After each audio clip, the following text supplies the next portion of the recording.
Let's begin our conversation first with this disruption that is in all likelihood going to happen because of the geopolitical tension. What is it going to mean for India? What is it going to mean for cooking oil? What is it going to mean for FMCG companies? See, with this crisis, of course, India, as you said, India imports almost around 70% of its sunflower oil from Ukraine. And presently, the situation doesn't warrant any supplies. The country is having around 45 days of stock, 60 days of stocks. That is the normal stock that we all carry. We must all understand that India consumes 23 million metric ton of oil, and sunflower oil is only 3 million ton, which is around 12% to 13%. Now, normally in such situation, we have seen there will be demand shift, almost 50% demand shift towards palm oil and soybean oil. So the core sunflower consumers would remain at roughly around 5% of the total edible oil consumption in India. I think we have enough oil to manage that supply chain, at least till the time the normalcy returns, which we feel everything will happen soon. And in 30 to 60 days, these supplies will reach India. So we aren't panicking so much. Internationally, obviously, because one oil goes up, the other oil has an impact. So palm oil and soybean, we have seen inflationary trend abroad. In India, prices are fairly stable.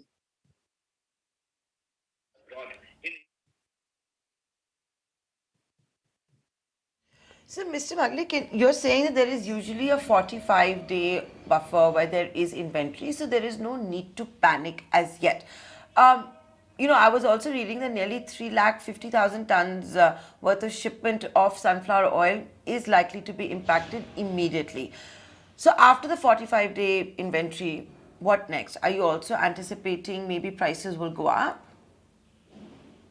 You see, a lot of importers have already contracted the Argentinian suppliers, and I understand India is importing sun oil from Argentina. We moved it fast, so obviously we got 2-3 parcels from Argentina, which will arrive, say, April.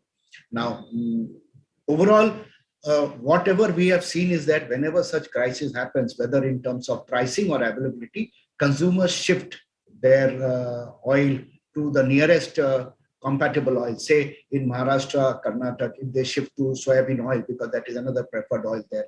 So we assume that 50% will shift, 50% that demand, core demand, that oil we will have to manage, and we can manage, I think. Should not be major issue. Prices have been going up, so that prices may come down immediately the moment there is some ceasefire or normalcy, which we can then see.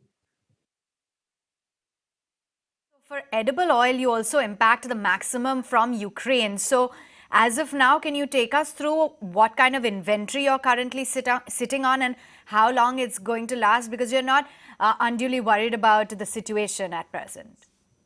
See, the physical stock at any point of time in all the ports in the country, all the importers and packed oil normally is around 35 or 40 days, because the trade carries an inventory of 10 to 15 days. Factories carry an inventory of 10 days. Ports have 10 days stocks. So like this, 45 days. Then there is afloat parcel, which are yet to come to Indian shores, which have moved out. Almost 1.5 lakh tons of oil moved out first fortnight of February from Ukraine.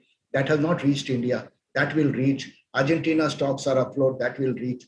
Some parcels can also come from Russia. If India gets into some India rupee-ruble trade, then Russia also has surplus oil to spare. So we can get oil from Russia. I think overall, we will be able to manage, I think, as a country.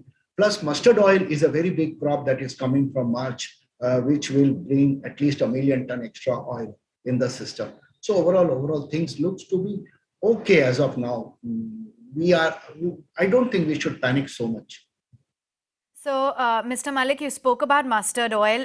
There are some other solutions that can be adopted, like replacing sunflower oil with palm oil, soya oil, mustard oil, a direct supply from even other regions. You spoke of Russia. There's Argentina as well. What are some of the other solutions in place and how feasible are they? See, rice bran oil and refined groundnut oil are one of the two of the better oils that the South Indian consumers would prefer, because groundnut oil was always a part of the South Indian uh, cooking media. And I am sure refined groundnut oil would be a preferred oil. Rice bran oil also has come out as a very healthy oil, and all companies are also promoting rice bran oil aggressively. Rice bran oil prices are lower than sunflower oil. I'm sure some amount of shift will happen to rice bran oil. Overall, put together, this type of different oils will help India to come out of this situation.